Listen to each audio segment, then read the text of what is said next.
क्राक्सलर Narsinghgarh Tripura institute of technology auditorium technical खंडोते Tripura institute of technology unit ABR SM त्रिपुरानी लुआजिमुंबाई कारिगरी एडुकेशन नेशनल एडुकेशन मुक्तां खलाइथानी जे चासामुं जे केबेंमुं मानखा आ चासामुं केबेंमुं रगनो ति सुगां मानिबाय तिनी आगस्ट दालनि 5 सालमारि क्राक्सलर सालचानि बागै वर्कशॉप हायकेबा फोरोंमों तांबतां खलाइजाखा आरो थां मानजाखैखा मंत्री किशोर बर्मन ते दंगो कलेजनि रोंस्रोंनाय ते फोरोंनाय र शिक्षा दीक्षाय সেখানে কিন্তু এত বড় বড় ইনফ্রাস্ট্রাকচার ছিল না। আজকে এনইপি ইমপ্লিমেন্টেশনের ক্ষেত্রে যে চ্যালেঞ্জেস গুলো আমাদের সামনে এসছে সেই চ্যালেঞ্জেস গুলো আরো বৃহৎ আকারে আমাদের সামনে আসতো যদি আমাদের ত্রিপুরার যে সার্বিক ডেভেলপমেন্ট বিগত কয়েক বছরে হয়েছে সেটা যদি না হতো। আমাদের প্রধানমন্ত্রী আমাদেরকে হীরা উপহার দিয়েছেন, বলে গেছিলেন হীরা উপহার দিয়েছেন। সেই হীরা যদি না পেতাম তাহলে আজকে আমাদের যে পরিস্থিতি সেটাও কিন্তু আমাদের থাকতো না। হীরা মানে আমরা সবাই জানি H4 হাইওয়ে, আগে কটা হাইওয়ে ছিল, কানেক্টিভিটিও তো শিক্ষার্থীর জন্য দরকার আছে। বর্তমান যে এনএপি যে সিস্টেম আছে প্রত্যেকটা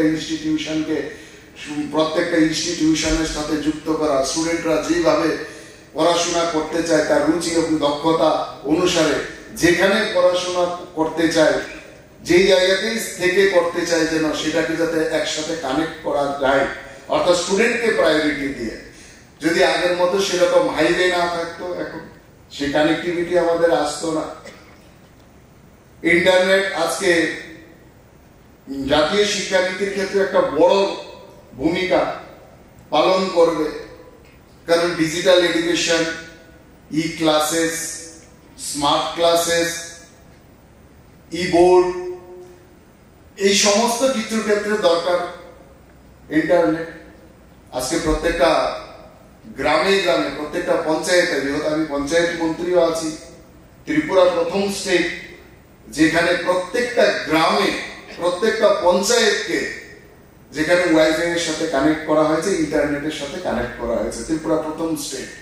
এবং আমরা 100% পঞ্চায়েতের সমস্ত কাজকর্ম আমরা অনলাইন সাবমিট করছি এবং ভারতবর্ষের মধ্যে 100% পঞ্চায়েতের কাজকর্ম অনলাইন সাবমিটকারী একমাত্র রাজ্য হচ্ছে ত্রিপুরা, প্রথম রাজ্য। তার জন্য ত্রিপুরা পুরস্কৃত হয়েছে। কিসের জন্য হয়েছে? ইন্টারনেট কানেকশনের জন্য হয়েছে। এখন গ্রামে গঞ্জেও ইন্টারনেট পৌঁছেছে বলে স্কুলে পৌঁছানো হচ্ছে।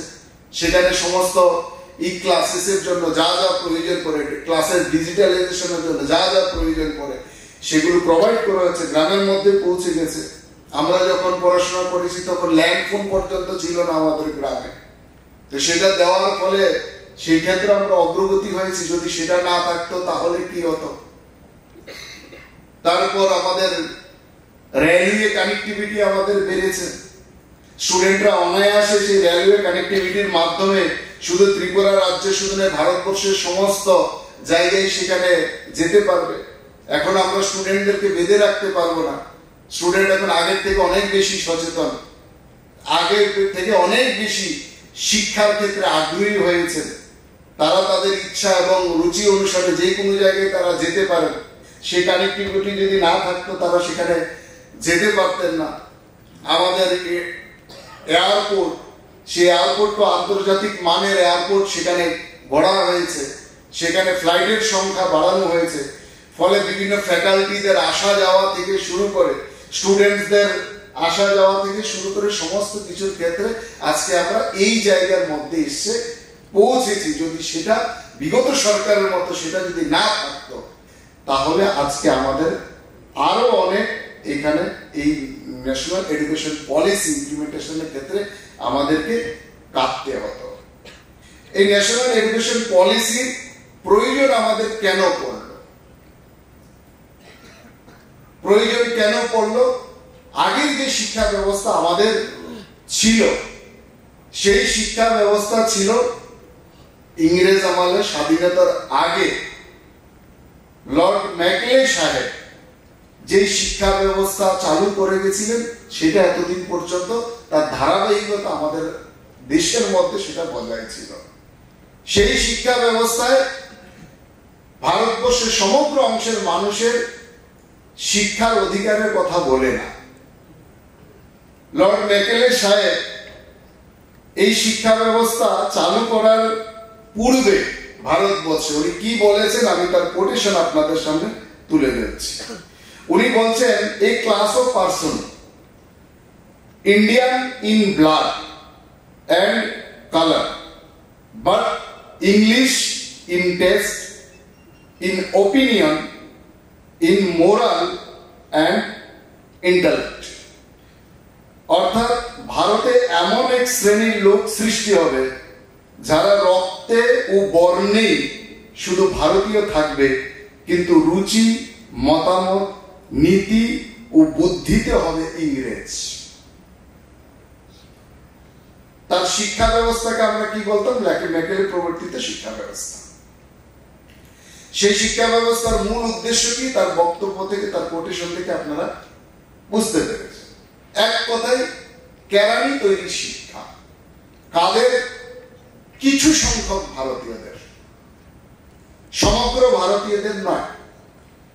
কিছু সংখ্যক ভারতীয়দের এমন ভাবে শিক্ষিত করে গড়ে তুল যাতে তারা শিক্ষিত হয়, ইংরেজি শিক্ষায় শিক্ষিত হয়ে শুধুমাত্র ইংরেজদের স্বার্থ চরিতার্থ করার মধ্য দিয়ে যেন তাদের সার্থকতা তারা খুঁজে পায়। এই ধরনের ভারতীয় বা এই ধরনের একটা শিক্ষিত সমাজ গড়ে তোলা, আর এই সিস্টেমে আমরা এতদিন পর্যন্ত শিক্ষা গ্রহণ করে বিভিন্ন পদে যে নিযুক্তির ব্যাপার, সেই নিযুক্তির ব্যাপারে ইতিমধ্যেই আমরা কিন্তু টিপিএসসির কাছে 201 জন একটা পোস্ট, যেখানে ইন্টারভিউ হয়ে গেছে, ইন্টারভিউ হয়নি কিন্তু বাকি প্রসেসিং গুলো সেটা হয়ে গেছে অলরেডি, সেটা খুব দ্রুত সেটাও কিন্তু আমরা টিপিএসসি কে আগ্রহ করেছি যত দ্রুত সম্ভব সেটা যাতে নিযুক্তি তাড়াতাড়ি দেওয়া হয়। এছাড়াও আরো 201টি পোস্ট, আরো 201টি পোস্টের জন্য আমাদের অলরেডি আমাদের যে অর্থ দপ্তর তাদের অনুমোদন আমরা পেয়ে গেছি। খুব সম্ভবত আগামী আমাদের যে ক্যাবিনেট মিটিং তারপরে 201টি পদের জন্য নিযুক্তির জন্য, বিশেষ করে অ্যাসিস্ট্যান্ট প্রফেসর নিযুক্তির জন্য আমাদের ক্যাবিনেটে সেটা আসবে। 16টি প্রিন্সিপাল, 16টি পদে 16 জন প্রিন্সিপালের ইতিমধ্যে আমরা অর্থ মন্ত্রকের আমরা সেখানে অনুমোদন পেয়ে গেছি। সুতরাং সেখানে প্রায় 683টি এখনো পর্যন্ত 683 জন আমাদের পোস্টের নিযুক্তির প্রয়োজন আছে। তার মধ্যে ইতিমধ্যে সব মিলিয়ে আমরা 462 জনের প্রক্রিয়া কিন্তু আমরা শুরু করে দিয়েছি, যাতে অতি সত্বর যাতে তাদেরকে নিযুক্তির মধ্য দিয়ে যে ঘাটতি, সেই ঘাটতি যাতে আমরা পূরণ করতে পারি। তো আমরা এই বিষয়ে সচেষ্ট আছি এবং যত তাড়াতাড়ি আমাদের 100% ইমপ্লিমেন্ট করা যায় সেই বিষয়ে আমরাও সচেষ্ট আছি। আর সেই ক্ষেত্রে ইমপ্লিমেন্টেশনের ক্ষেত্রে শুধুমাত্র সরকারের একক প্রচেষ্টায় সেটা কখনো সম্ভব হবে না। আমরা যারা এই ধরনের রাষ্ট্রীয় শৈক্ষিক মহাসংঘের মতো সংগঠনের সাথে যারা যুক্ত আছি কিংবা শিক্ষা ক্ষেত্রের সাথে যারা যুক্ত আছি, তাদেরও কিন্তু সক্রিয় সহযোগিতা এবং সমর্থন যেভাবে আপনারা করছেন, সেই ক্ষেত্রে আমাদের কিন্তু এই ইমপ্লিমেন্টেশনের ক্ষেত্রে সবার একটা সহযোগিতা সেখানে প্রয়োজন আছে। কারণ এটা একটা মিশন, শুধুমাত্র একটা পেশাগত দিক হিসাবে সেটা কিন্তু আমাদেরকে দেখলে হবে না। এটা হচ্ছে আমাদের জন্য একটা মিশন, এই জাতীয় শিক্ষা নীতিকে 100% লাগু করা। আর সেই ক্ষেত্রে এবিআরএসএম এর কিন্তু যথেষ্ট ভূমিকা এর পূর্বেও ছিল, বর্তমানেও আছে এবং আগামী দিনও থাকবে বলে আমি আশা প্রকাশ করি। কারণ এবিআরএসএম এর কাজই হচ্ছে আমাদের শিক্ষা ক্ষেত্রকে ফোকাস করে তাদের কাজ করা, শিক্ষকদের নিয়ে কাজ করা এবং শিক্ষা অনুরাগীদের নিয়ে কাজ করা। কিন্তু যারা আমরা এবিআরএসএম এর সাথে যুক্ত আছি, শুধুমাত্র পেশার কারণে আমরা যুক্ত এই সংগঠনের সাথে থাকবো তা কিন্তু নয়। কারণ এই এবিআরএসএম এর শিক্ষা ক্ষেত্র, কর্মক্ষেত্র হলেও একটা বৃহৎ লক্ষ্যমাত্রা আছে। সেই লক্ষ্যমাত্রা কিন্তু আমাদের রাষ্ট্রের পুনর্নির্মাণের সাথে কিংবা এক ভারত শ্রেষ্ঠ ভারত গঠনের সাথে কিন্তু যুক্ত।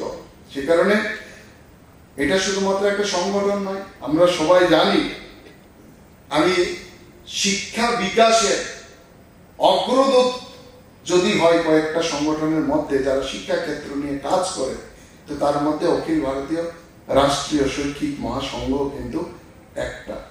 সে কারণে আমাদের যে মোটো নিয়ে আমরা কাজ করি, শিক্ষার মাধ্যমে আমরা শিক্ষা ক্ষেত্রের পাশাপাশি সামাজিক এবং সাংস্কৃতিক বিকাশ, পাশাপাশি ছাত্রছাত্রীদের মধ্যে জাতীয় চরিত্র গঠন, এই বিষয়গুলোকে ফোকাস করে কিন্তু আমরা কাজ করি। সুতরাং আমরা যারা এবিআরএসএম এর সাথে যারা যুক্ত আছে, আমাদের দায়িত্ব কিন্তু অন্যান্য যারা অধ্যাপক অধ্যাপিকা কিংবা শিক্ষক শিক্ষাকর্মী যারা আছেন তাদের থেকে কিন্তু অধিক। আমরা একটা মিশন নিয়ে কাজ করি। সুতরাং আমাদের আচার ব্যবহার, আমাদের কর্ম বাকিদের থেকে কিন্তু আলাদা হবে। আর এই ক্ষেত্রে আমাদের ভূমিকা বাকিদের থেকে অনেক বেশি হবে, এটা আমি মনে করি। যেহেতু আমাদের এই ক্ষেত্রে আমরা কাজ করি, সেই ন্যাশনাল এডুকেশন পলিসিরও আমাদের জাতীয়তাবাদ, নৈতিকতা, দেশের সাংস্কৃতিক বিষয়বিন্দু এগুলোকে প্রাধান্য দিয়ে কাজ করে। আমাদের শৈক্ষিক মহাসংঘ কিন্তু এগুলোকে প্রাধান্য দিয়ে কাজ করে। শিক্ষকদের মর্যাদা, তাদের অধিকার রক্ষা যেরকম আমাদের এই সংগঠন প্রাধান্য দিয়ে কাজ করে, জাতীয় শিক্ষা নীতিতেও কিন্তু সেটাকে প্রাধান্য দেওয়া হয়েছে এবং শিক্ষকদের স্কিল আপগ্রেডেশন থেকে শুরু করে এই সমস্ত কিছু কিন্তু জাতীয় শিক্ষানীতিতে সেটাকে প্রাধান্য দেওয়া হয়েছে। জাতীয় শিক্ষানীতি একটা গঠনমূলক শিক্ষানীতি, আর এবিআরএসএম গঠনমূলক শিক্ষানীতিতে গঠনমূলক ভূমিকা নেওয়া, এটাও কিন্তু তাদের প্রাথমিক একটা উদ্দেশ্য এবং লক্ষ্য। আমি আশা করি যে জাতীয় শিক্ষানীতি ইমপ্লিমেন্টেশনের ক্ষেত্রে অনেক বড় ভূমিকা কিন্তু আগামী দিনও আমাদের এই এবিআরএসএম কে নিতে হবে। পাশাপাশি শিক্ষা প্রতিষ্ঠানগুলোতে গঠনমূলক পরিবেশ সৃষ্টির ক্ষেত্রে প্রত্যেক আমাদের যারা সদস্যরা আছি তাদের একটু অতিরিক্ত দায়িত্ব সেখানে আমাদেরকে নিতে হবে। এবং আমরা শিক্ষক শিক্ষার্থী যারা আছি, বিশেষ করে যারা আমাদের এবিআরএসএম এর মধ্যে আছি, আমরা কিন্তু অন্যান্য যারা প্রফেসর যারা আছি তাদের মতো কিন্তু শুধুমাত্র পেশাজীবী হলে হবে না।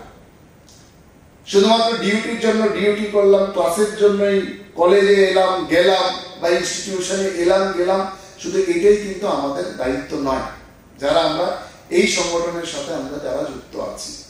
কারণ আমরা বাকিদের থেকে একটু আলাদা বলে আমরা এই সংগঠনের সাথে যুক্ত হয়েছি। আমাদের একটু অতিরিক্ত সময় নিজেদের পেশার পাশাপাশি দেশ সমাজ এবং রাষ্ট্রের উন্নয়নে আমরা ব্যয় করব, এই মানসিকতা নিয়ে কিন্তু আমরা এই সংগঠনের সাথে যুক্ত হয়েছি। সেই মাধ্যমিক শিক্ষা ব্যবস্থাকে করা হয়েছে কর্মমুখী, অর্থাৎ সেটা কাজের সাথে সেখানে যুক্ত করা হয়েছে। সেখানে ভোকেশনাল এডুকেশনকে প্রাধান্য বেশি দেওয়া হয়েছে, বৃত্তিমূলক শিক্ষাকে সেখানে প্রাধান্য বেশি দেওয়া হয়েছে। কারণ আগে ভারতবর্ষের শিক্ষা ব্যবস্থায় আমরা দেখেছি যে শিক্ষা ব্যবস্থার জন্য ভারতবর্ষ বিখ্যাত ছিল। সেই শিক্ষা ব্যবস্থায় কিন্তু আজকের মতো যে শিক্ষা ব্যবস্থা থেকে বেরোলে শিক্ষিত বেকার হিসাবে যে সার্টিফিকেটটা আমরা পেতাম, সেটা কিন্তু ভারতবর্ষের শিক্ষা ব্যবস্থায় ছিল না। ফলে বেকারত্ব ভারতবর্ষে দিন দিন বেড়েই গেছে। কর্মের সাথে শিক্ষাকে যুক্ত করার ফলে সেখানে বিভিন্ন সার্টিফিকেট কোর্স, বিভিন্ন ডিপ্লোমা কোর্স, সেই ক্ষেত্রে রাখার ফলে আগামী দিনে কিন্তু সেটা শিক্ষিত বেকার হিসাবে কেউ জন্মগ্রহণ করবে না। আমাদের আগামী প্রজন্ম হবে শিক্ষিত এবং দক্ষ কারিগর। তারা সেই কর্মমুখী শিক্ষার ফলে তারা কোনো না কোনো সেই শিক্ষাঙ্গন থেকে বেরিয়ে সেখানে কোনো না কোনো কাজের সাথে অনায়াসে তারা যুক্ত হতে পারবে। শিশুদের ক্ষেত্রে খেলাধুলার মাধ্যমে যাতে প্রাথমিক শিক্ষা তাদেরকে খেলাধুলার মাধ্যমে শিক্ষা দেওয়া যায়, সেটাতে কিন্তু সেখানে প্রাধান্য দেওয়া হয়েছে। এবং উচ্চ শিক্ষার ক্ষেত্রে বিষয়গুলো এসছে, আমাদের রিসার্চ, ইনোভেশন, এই সমস্ত ক্ষেত্রে সর্বাধিক সেই শিক্ষা ব্যবস্থায় কিন্তু গুরুত্ব দেওয়া হয়েছে, যা আগামী দিনে আমাদের ভারতবর্ষ যে চার্টের মাধ্যমে দেওয়া হয়েছে যে স্থিতি অন্যান্য দেশের তুলনায় আমরা কত পিছিয়ে আছি, আগামী দিনে কিন্তু সেই স্থিতির পরিবর্তন হয়ে ভারতবর্ষ কিন্তু উৎকর্ষতার ক্ষেত্রে একদম উচ্চ শিখরে আমাদের এই ভারতবর্ষ কিন্তু এই শিক্ষানীতির ফলে সেখানে পৌঁছাবে। ডিজিটাল এডুকেশন, ই কোর্স, ই লার্নিং ইত্যাদি সমস্ত বিষয়ের উপর কিন্তু এই নিউ এডুকেশন পলিসিটা অর্থাৎ জাতীয় শিক্ষা নীতিতে সেটা কিন্তু সবচেয়ে বেশি সেখানে প্রাধান্য দেওয়া হয়েছে। সেখানে ছাত্রছাত্রীদের মধ্যে যে রুচি অনুসারে, দক্ষতা অনুসারে তারা যাতে পড়াশোনা করতে পারে তার ব্যবস্থা রাখা হয়েছে। সায়েন্স, কমার্স, আর্টস এই যে ব্যবস্থা একটা ছিল সেটাকে তুলে দেওয়া হয়েছে। ফলে এখানে যদি আর্টসের কোনো স্টুডেন্ট সায়েন্সের কোনো সাবজেক্টের উপর বিশেষ দক্ষতা থাকে, তার রুচি থাকে, সে সেখানে সেটা নিয়ে পড়তে পারবে। কিংবা কমার্সের কোনো স্টুডেন্ট আর্টসের কোনো সাবজেক্ট নিয়ে তার বিশেষ দক্ষতা থাকে, সেটা নিয়ে সে পড়তে পারবে। কিংবা কারোর যদি কোনো এক্সট্রা কারিকুলাম অ্যাক্টিভিটিস থাকে, সেটা নিয়ে কিন্তু সে পড়াশোনা করার সুযোগ পাবে। ফলে কি হবে, আমাদের ছাত্রছাত্রীরা আনন্দের সাথে কিন্তু সেখানে শিক্ষা গ্রহণ করতে পারবে। ফলে শিক্ষাটা তার কাছে বোঝা কখনো মনে হবে না। আগামী দিনে সেই শিক্ষাটা প্রত্যেক ছাত্রছাত্রীর কাছে বাহনে পরিণত হবে। আপনারা ভাবুন, পুরোপুরি ভাবে যেটা ভাঙার প্রয়োজন ছিল, কারণ দেশ গঠনের ক্ষেত্রে সবচেয়ে প্রথম যেটা প্রয়োজন, একটা দেশের যদি আমূল পরিবর্তন করতে হয় তাহলে প্রথমে প্রয়োজন সেই দেশের শিক্ষা ব্যবস্থার আমূল পরিবর্তন ঘটানো। দেশ স্বাধীন হলেও কিন্তু সেই শিক্ষা ব্যবস্থার আমূল পরিবর্তন সেখানে ঘটানো হয়নি, যেটা একদম দূরদর্শিতার সাথে, সাহসিকতার সাথে এবং দেশ গঠনের দৃঢ় নিশ্চয়তার সাথে সংকল্প নিয়ে যিনি করেছেন আমাদের দেশের প্রধানমন্ত্রী, এই শিক্ষানীতিকে নিয়ে এসেছেন। শুধুমাত্র 2020-তে তার ইমপ্লিমেন্টেশন হয়েছে তা কিন্তু নয়। 20-তে ইমপ্লিমেন্টেশন হয়েছে, কিন্তু তার জন্য দেশের শিক্ষানীতি কি হবে 2014 থেকে তার কাজ কিন্তু শুরু হয়েছে। 2014-তে প্রথম ড্রাফট তার নির্মাণ হয়েছে। সেই ড্রাফট আমাদের পূর্ববর্তী বক্তা যেরকম বললেন, সেই ড্রাফটের উপর সাজেশন আলোচনার জন্য আমাদের ত্রিপুরাতেও এসছে, ABRSM এর কাছেও এসছে। শুধু তাই না, দেশের সমস্ত ইনস্টিটিউশন, দেশের সমস্ত শিক্ষার সাথে যুক্ত সমস্ত সামাজিক সংগঠন, সংস্থা, সবাইকে এরকম ভাবে দেওয়া হয়েছে তাদের সাজেশন দেওয়ার জন্য। স্টুডেন্টদের মধ্যেও আলোচনা করা হয়েছে। এইখানে যেরকম আপনারা সেমিনার করেছেন, দেশের সমস্ত প্রমুখ ইনস্টিটিউশন গুলোতে ওপেন সবার সামনে সেখানে রাখা হয়েছে তার সাজেশন দেওয়ার জন্য। অনলাইন, অফলাইন সমস্ত প্রক্রিয়াতে সেটাকে ওপেন রাখা হয়েছে। আমাদের দেশের যতগুলো ছাত্র সংগঠন আছে কিংবা যতগুলো রাজনৈতিক দল আছে, তারা বিভিন্ন সময় শিক্ষার বিভিন্ন বিষয় নিয়ে তারা আন্দোলন করেন, পথে নামেন। তাদের কাছেও তাদের শিক্ষা চিন্তা কি, শিক্ষার বিষয়ে তাদের পার্টির কিংবা তাদের ছাত্র সংগঠনের স্ট্যান্ড কি, মতামত কি, সেটাও চাওয়া হয়েছে এই শিক্ষানীতি গঠনের পূর্বে। আশ্চর্য হবেন আপনারা জেনে, দেশের প্রায় প্রত্যেকটা, কিছু ছোট ছোট পলিটিক্যাল পার্টি বাদ দিলে প্রত্যেকটা পলিটিক্যাল পার্টি তাদের মতামত তারা সাবমিট করেছেন। প্রত্যেকটা ছাত্র সংগঠন শিক্ষা বর্তমান ভারতবর্ষে কি ধরনের শিক্ষা ব্যবস্থা লাগু করার প্রয়োজন তাদের মতামত তারা দিয়েছেন। কিন্তু আমরা যখন পড়াশোনা করেছি সেই সময় এসএফআই এর চাঁদা না দিয়ে আমরা কোনোদিন কলেজে ঢুকতে পারিনি, ক্লাসে থাকতে পারিনি, কিংবা কলেজে পড়াশোনা করলে যদি তাদের সভাতে না যেতাম, যদি তাদের মিছিলে না যেতাম, কিংবা যদি তাদের কোনো মিটিংয়ে অংশগ্রহণ করার জন্য ছাত্রছাত্রীদের উপর যে প্রেসার ক্রিয়েট করা হতো, সর্বদা কলেজে স্কুলে পড়তে হলে বিগত সরকারের আমলে এসএফআই করতেই হবে, অর্থাৎ যারা অ্যাগ্রেসিভ ভাবে শিক্ষা ব্যবস্থা থেকে এবং ছাত্রছাত্রী থেকে শুরু করে শিক্ষক শিক্ষাকর্মী যাদেরকে কন্ট্রোল করে রেখেছিলেন, এত যাদের শিক্ষা নিয়ে চিন্তা ছিল, সেই সরকারের তাদের পার্টি কিন্তু যখন জাতীয় শিক্ষানীতি তৈরি হয়, যখন মতামত চাওয়া হয়েছে, সেই পার্টি থেকে অর্থাৎ কমিউনিস্ট পার্টি থেকে, এসএফআই থেকে একটাও অনলাইন এবং অফলাইন একটা সাজেশনও কিন্তু তাদের আসেনি, একটা সাজেশনও কিন্তু আসেনি। এটা হচ্ছে তাদের মুখোশ, শুধু রাজনীতি করার জন্য রাজনীতি করা। যখনই দেশের জন্য কোনো পজিটিভ কন্ট্রিবিউশনের বিষয় আসে, সেই পজিটিভ কন্ট্রিবিউশনের বিষয় থেকে তারা কিন্তু সেখানে মুখ ঘুরিয়ে নেন।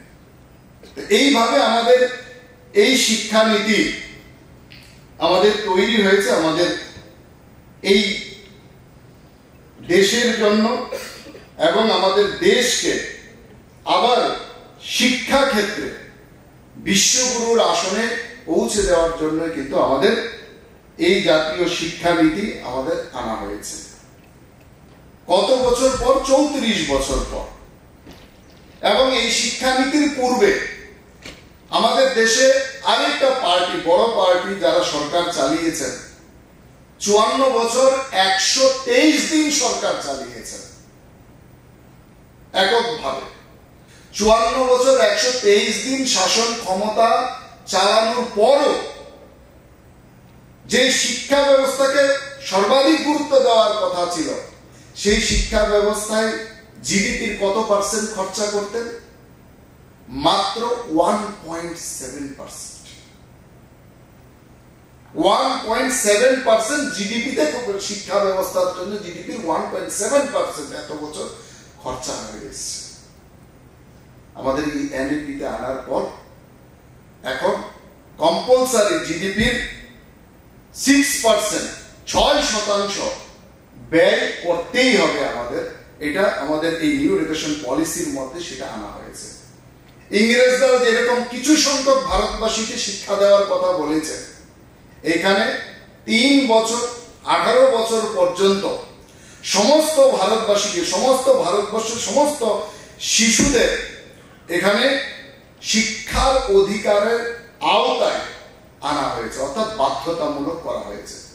তার মধ্যে মেয়েদের শিক্ষার ক্ষেত্রে, মহিলাদের শিক্ষার ক্ষেত্রে এখানে বিশেষ গুরুত্ব কিন্তু এই শিক্ষা ব্যবস্থায় দেওয়া হয়েছে।